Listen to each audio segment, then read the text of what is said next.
Hello friends, இன்றைக்கி நம்ம சேனலில் சிக்கன் கிரேவி எப்படி பண்ணலான்னு பார்க்கலாம். வாங்க வீடியோக்குள்ளே போகலாம்.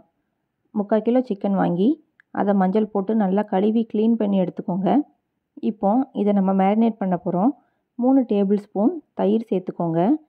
அடுத்ததாக 1.5 டீஸ்பூன் அளவு கரம் மசாலா, அடுத்து கலருக்காக chilli powder, Kashmiri chilli powder 1 teaspoon அளவு சேர்த்துக்கோங்க. தேவையான அளவு உப்பு இப்போமே சேர்த்துக்கலாம். அடுத்து 2 டீஸ்பூன் அளவு மிளகாய்த்தூள் சேர்த்துக்கலாம். மிளகாய்த்தூள் சேர்த்ததுக்கப்புறமா 3 டீஸ்பூன் அளவு மல்லித்தூள் அதையும் சேர்த்துட்டு 1.5 டேபிள் ஸ்பூன் அளவு நீங்கள் இஞ்சி பூண்டு விழுது அரைச்சி எடுத்து பேஸ்ட்டாக சேர்த்துக்கோங்க. ஒரு கைப்பிடி அளவு கொத்தமல்லி, புதினா இது ரெண்டையும் குட்டியாக கட் பண்ணி சேர்த்துக்கலாம். எல்லாத்தையும் நல்லா மிக்ஸ் பண்ணிவிட்டு ஒரு அரை மணி நேரம் அப்படியே இதை ஊற வச்சிடலாம். அடுத்ததாக 3 பெரிய சைஸ் பல்லாரி வெங்காயம் நீல வாக்கில் கட் பண்ணி எடுத்துக்கோங்க. ஸ்டவ் ஆன் பண்ணி பாத்திரத்தை வச்சுக்கோங்க. பாத்திரம் சூடாகவும் அதில் 1 டீஸ்பூன் அளவு நெய் சேர்த்துக்கோங்க. நெய் நல்லா உருகி வரவும் கொஞ்சமாக நல்லெண்ணெய் சேர்த்துக்கலாம். நல்லெண்ணெய் சேர்த்து செய்யும்போது நான்வெஜ் கிரேவிலாம் நல்ல டேஸ்ட்டு கொடுக்கும். எண்ணெய் சூடாகவும் 2 பிரியாணி இலை, கொஞ்சமாக பட்டை, 1 டீஸ்பூன் அளவு சோம்பு இதெல்லாம் சேர்ந்து நல்லா பொரிஞ்சு வரவும் நம்ம கட் பண்ணி வச்சுக்கிற பல்லாரி வெங்காயம் அதையும் இப்போ நம்ம உள்ளே சேர்த்துக்கலாம். எல்லாத்தையும் சேர்த்து நல்லா வதக்கி விட்டுக்கோங்க. வெங்காயம் நல்லா வதங்கணும்.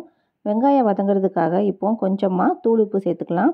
கொஞ்சமாக சேர்த்தா போதும், ஏன்னா ஏற்கனவே நம்ம மேரினேட் பண்ண சிக்கனில் நம்ம உப்பு சேர்த்துருக்கோம். இப்போது வெங்காயம் இந்த மாதிரி ப்ரௌனிஷாக வர டயத்தில் நம்ம 1 டேபிள் ஸ்பூன் அளவு இஞ்சி பூண்டு விழுது சேர்த்து எல்லாத்தையும் நல்லா கிளறி விட்டுக்கோங்க.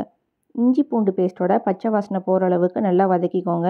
ஒரு கைப்பிடி அளவு புதினாவும் கருவேப்பிலை, கொத்தமல்லி இது 3ஐயும் குட்டியாக கட் பண்ணி இதுலேயும் ஆட் பண்ணிக்கலாம். எல்லாத்தையும் சேர்த்து மிக்ஸ் பண்ணிவிட்டு நல்லா வெங்காயம் வதங்கினதுக்கப்புறமா ஒரு கைப்பிடி அளவு கருவேப்பிலை சேர்த்துக்கலாம். கருவேப்பிலை இந்த ஸ்டேஜில் சேர்க்கும் போது உங்களுக்கு வாசனை நல்லா கொடுக்கும். எல்லாம் சேர்ந்து நல்லா வதங்கி வரவும் நம்ம இப்போது ஊற வச்சுருக்கிற சிக்கனை இப்போ உள்ளே சேர்த்துக்க போகிறோம். சிக்கனை இப்போ நம்ம உள்ளே சேர்த்தாச்சு. வெங்காயத்தோட இந்த சிக்கனை நல்லா பரட்டி விட்டுக்கோங்க. தண்ணி ஊற்ற தேவையில்லை. சிக்கன்லேருந்தே நிறைய தண்ணி வெளியில் வரும். பாருங்கள், ஓரங்கள்லாம் தண்ணி பிரிஞ்சு வந்திருக்கு. இதை இப்போது மூடி போட்டு மூடி வச்சிடலாம். ஒரு 5 நிமிஷம் கழித்து ஓப்பன் பண்ணி பெப்பர் பவுடர், சீரகம், பெப்பர் ரெண்டையும் மிக்சியில் போட்டு அரைச்சி அந்த பவுடரை இப்போ நம்ம உள்ளே சேர்த்துக்கலாம். இங்கே பாருங்கள், நம்ம தண்ணியே சேர்க்கலாம். ஆனால் கீழே எவ்வளோ தண்ணி இருக்குது பாருங்கள். நல்லா பரட்டி விட்டுட்டு மறுபடியும் மூடி போட்டு வேக வச்சிடலாம். நீங்கள் கிரேவி டைப்பில் வேணும் அப்படின்னு நினச்சிங்கன்னா இதோடையே போதும், தண்ணி எதுவும் ஆட் பண்ண வேண்டாம். உங்களுக்கு குழம்பு கன்சிஸ்டன்சியில் வேணும்னு நினச்சிங்கன்னா கொஞ்சமாக தண்ணி ஆட் பண்ணிக்கோங்க. பாருங்கள், 5 நிமிஷம் கழித்து ஓப்பன் பண்ணி பாருங்கள். சிக்கன் நல்லா வெந்துருச்சு. கிரேவியில் நல்லா எண்ணெய் பிரிஞ்சு வந்திருக்கு பாருங்கள்.